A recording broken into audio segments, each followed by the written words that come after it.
আজ 25শে ফেব্রুয়ারি মঙ্গলবার রাজশাহীর বারিন্দ মেডিকেল কলেজে ঘটে যাওয়া ঘটনার অনাকাঙ্ক্ষিত পরিস্থিতি এবং অভিযোগ প্রসঙ্গে আমাদের অবস্থান পরিষ্কার করতে আজকের এই সংবাদ সম্মেলন। প্রিয় দেশবাসী, আপনারা জানেন জুলাই গণঅভ্যুত্থানে দেশের ছাত্র জনতার উপর গণহত্যার সাথে জড়িত আওয়ামী লীগের নেতাকর্মীরা বিভিন্ন প্রভাবশালী মহলের আশ্রয় প্রশ্রয়ে ধরাছোঁয়ার বাইরে থেকে যাচ্ছেন।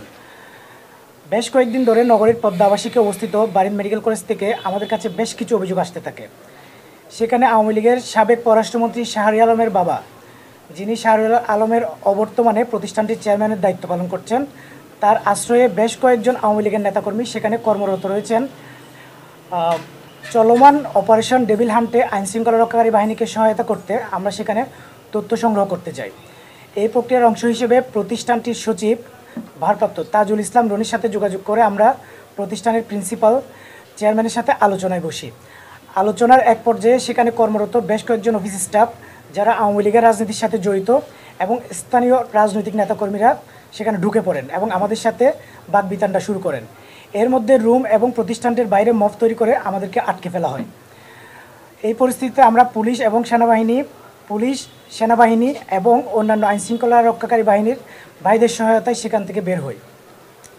এই ঘটনাকে ইস্যু করে ইচ্ছাকৃতভাবে আমাদের চাঁদাবাজ বানিয়ে সামাজিক যোগাযোগ মাধ্যমে প্রচার করা হয়, যা আমাদের দৃষ্টিগোচর হয়েছে। কোনো ধরনের অভিযোগ কিংবা তথ্য প্রমাণ ছাড়া যে সমস্ত ব্যক্তি বা প্রতিষ্ঠান আমাদের মর্যাদাহানির উদ্দেশ্যে ডিজিটাল স্পেয়ারে অপপ্রচার চালিয়েছে, আমরা তাদের বিরুদ্ধে আইনি পদক্ষেপ গ্রহণ করব এবং আমরা সে প্রস্তুতি নিচ্ছি। এবং একই সাথে আমরা এই ধরনের ন্যাক্কারজনক ঘটনায় ক্ষুব্ধ প্রতিক্রিয়া জানাচ্ছি এবং অনতিবিলম্বে ঘটনার সাথে জড়িত আওয়ামী লীগের নেতাকর্মীদের গ্রেফতারের দাবি জানাচ্ছি। রাজশাহীর যে জেলা এবং বিশ্ববিদ্যালয় এবং মহানগর কমিটির সাথে আছে এরকম একজন, আমরা সবাই মিলে সিদ্ধান্ত নিয়ে সেখানে তথ্যগুলো সংগ্রহ করতে যাই।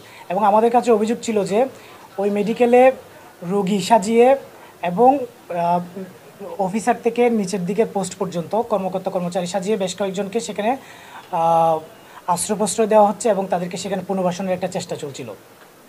সেটার জন্য আমরা তথ্যগুলো জানতে চাই ওনার কাছে এবং আমরা গতকালকেও গিয়েছিলাম। সেদিন আমরা দেখা পাইনি, তাদের সাথে কথা বলতে পারিনি, সচিবের সাথে আমরা দেখা করে চলে আসি। আর আজকে আমরা বসে চেয়ারম্যান স্যারের রুমে সেখানে আমরা বসে বিষয়গুলো নিয়ে তাদের সাথে কথা বলছিলাম।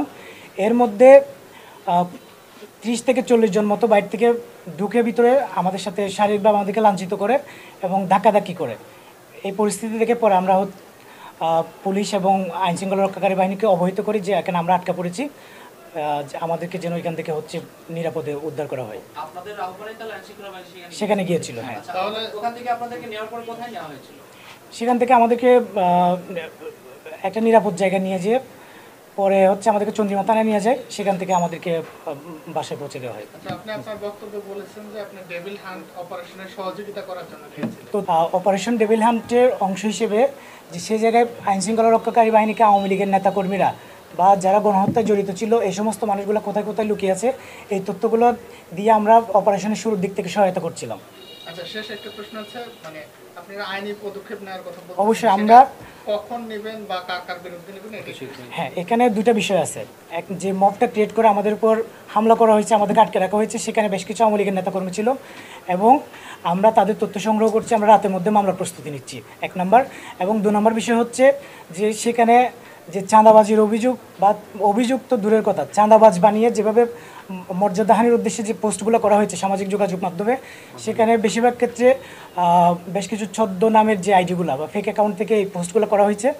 আমরা সেগুলো শনাক্ত করছি যে যারা মর্যাদাহানির উদ্দেশ্যে এই পোস্টগুলো করছে তাদের বিরুদ্ধে আমরা যথাযথ পদক্ষেপ নেওয়ার জন্য প্রস্তুতি নিচ্ছি।